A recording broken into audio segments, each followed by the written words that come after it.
De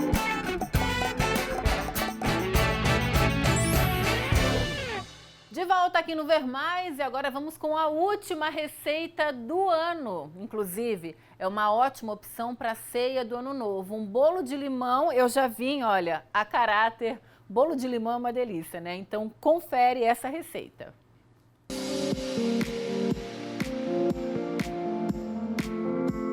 Para essa receita, nós vamos precisar de 3 ovos inteiros, 1,5 xícaras de açúcar, 1 xícara de água, 2 xícaras de farinha de trigo, meia xícara de óleo, uma caixinha de gelatina sabor limão e 1 colher de fermento. Então aqui eu já vou começar com os 3 ovos, vou bater eles. Então vou colocar o açúcar refinado e vou misturar muito bem. Então aqui eu vou entrar com o óleo. Vou dar uma mexida também. Aqui é colocando cada ingrediente e agregando bem na mistura, tá? Bom, bem misturadinho aqui, eu vou entrar com o nosso pozinho da gelatina. Vou agregar aqui. E já vou entrar com a água. A água pode ser em temperatura ambiente mesmo, tá? E agora eu vou colocar a farinha de trigo. Aqui eu vou colocando aos poucos, tá? Então eu coloco um pouco, mexo.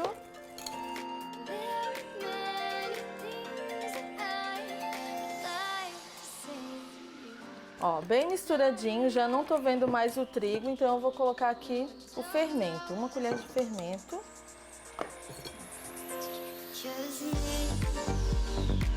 E pronto, tá pronto o nosso bolo. Ele fica assim uma massa mais molinha mesmo, tá?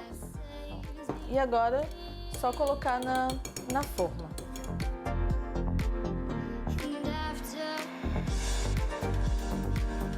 Então essa massa a gente vai levar no forno. O forno já está pré-aquecido a 200 graus. Ele vai ficar ali em torno de 30 a 35 minutos. Bom, nosso bolo já está pronto. Agora, para ele ficar mais gostoso, eu vou fazer uma cobertura, bem fácil de fazer também. Nós vamos precisar de leite condensado e suco de limão. Só esses 2 ingredientes. Então aqui eu já tenho uma caixinha de leite condensado e aqui eu tenho suco de 1 limão. Então eu vou misturar os 2.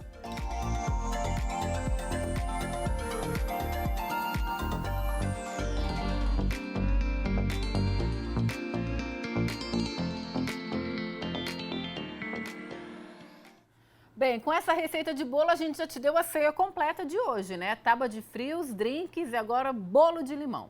Mas agora o assunto é sério e é muito importante para você que tem pets, que são os cachorrinhos e gatinhos, né? Que alegram as famílias e são muito, muito companheiros. Hoje, no último dia do ano, a tradição é de se soltar fogos de artifício.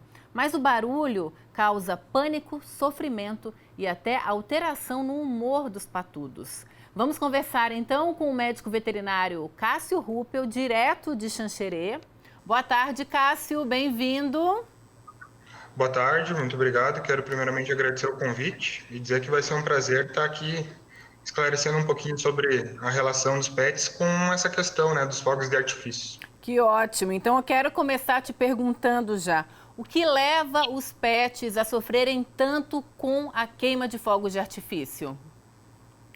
Bem, Tatá, é o seguinte, os pets, né, principalmente o cão principalmente, o gato também, eles têm uma capacidade auditiva, no caso, superior à da gente, né, dos humanos. Então, muitas vezes, até mesmo nós nos assustamos ou nos irritamos, nos estressamos com algum estampido, com esses barulhos. Então, isso não torna difícil de entender por que esses animais têm tanto estresse, né, tanto medo, devido à maior sensibilidade desses animais a esses acontecimentos, né? Uhum. Além desse medo na hora, estar exposto ao fogo de artifício, ao barulho, pode trazer algum tipo de trauma psicológico para esse animal? O que acontece normalmente, muitos animais são tolerantes, né? Alguns animais apresentam um estresse, um medo, ou alguns desenvolvem até uma fobia a essas ocasiões, mas muitas vezes alguns animais já com histórico de convulsões, por exemplo, podem apresentar uma crise convulsiva, né?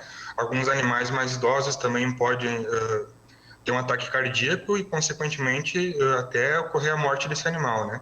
Alguns animais também pode acontecer de eles se assustar e querer pular uma janela, alguma varanda, alguma coisa assim, e vir a se machucar ou até mesmo ser atropelado, né? Meu Deus. O que a gente pode fazer na hora que a gente percebe que o animal dá esses sinais de pânico e medo?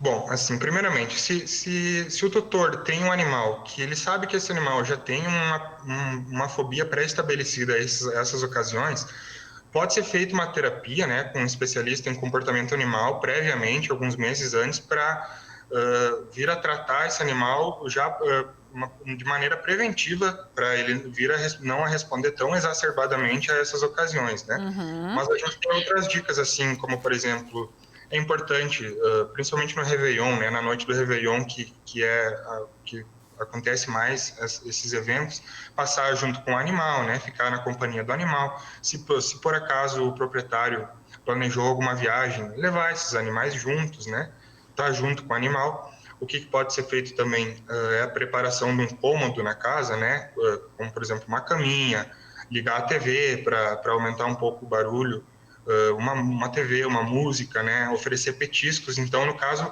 fazer uma associação desses barulhos com algo bom para o animal, né? Uhum. Então, outra coisa interessante é no dia, durante o dia, né, aumentar a atividade física do animal, por exemplo, um passeio mais longo, uma brincadeira mais duradoura, para durante a noite esse animal já estar um pouco mais cansado, né? Uhum.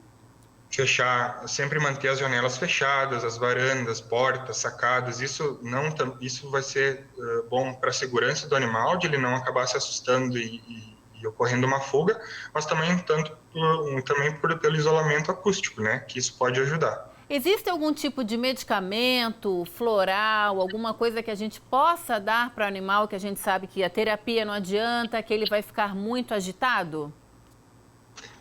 No caso dos florais e essas terapias mais alternativas, assim, o interessante é começar com antecedência, né? A gente tem relatos que elas, em alguns casos, são eficazes, mas não adianta chegar na noite do Réveillon, lá, durante a noite, querer dar um floralzinho e talvez não vai ser tão eficaz, né? Então é bom começar um tratamento prévio. E no caso do animal ser um animal que já é um animal fóbico, que já tem um animal com histórico de problemas nessas ocasiões, o indicado é consultar com o seu veterinário de confiança, né? Para talvez ele estar receitando algum sedativo, alguma medicação que vai acalmar o animal durante esse momento. Mas é importante sempre lembrar que essa medicação deve ser receitada pelo médico veterinário, né? Uhum. E não de uma loja pet, por exemplo, ou de algum amigo, alguma amiga que vai sugerir alguma coisa assim, visando a segurança do animal. Né? Tá, uma coisa que a gente não quer, mas pode acontecer, né? Principalmente para os donos de cachorros, né? Cachorrinhos novos que pegaram esse ano, ganharam esse ano. No momento dos fogos, o cão começa a convulsionar. Quais são as atitudes que a gente tem que ter nesse momento, né? Para não entrar em desespero e, ao mesmo tempo, conseguir ajudar o seu pet?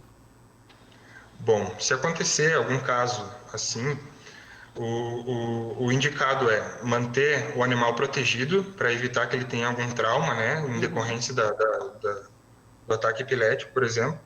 E dar suporte para o animal, pegar ele no colo, manter num local macio, que ele não vá ter traumas secundários a essa eventualidade e procurar um plantão veterinário o mais breve possível. Uhum.